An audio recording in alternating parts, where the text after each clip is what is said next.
tu veux savoir à quel point Obito Masque Orange est puissant, reste qu'à la fin de cette vidéo. Mais avant, n'oublie pas de liker et de t'abonner, c'est très important pour développer l'audience de la chaîne.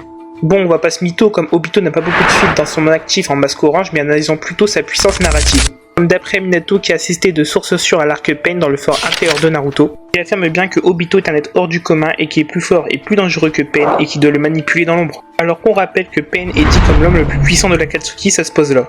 De plus, on apprend que Minato a scellé Kurama en Naruto pour qu'il puisse l'affronter plus tard. Et d'après le mode Kurama en question, c'est le KCM2 comme confirmé quand Edo Minato ressent le chakra de Naruto KCM2 dans le champ de bataille. Maintenant, si on parle de feat de cette version d'Obito, il a réussi à battre sans difficulté les gardes du corps de Danzo en 1v2 en perdant juste un bras à cause du poison de Torune.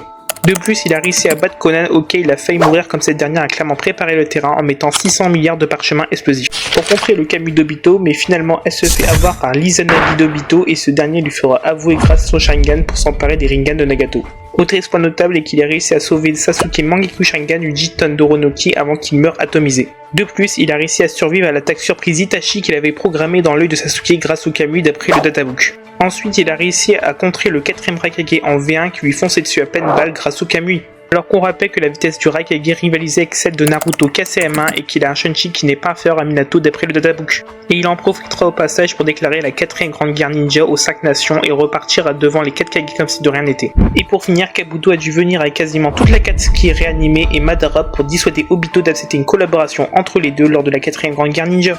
En conclusion, que ce soit sa puissance narrative ou ses feats, Obito Masque Orange est clairement top 1 de l'Akatsuki sans trop de débat.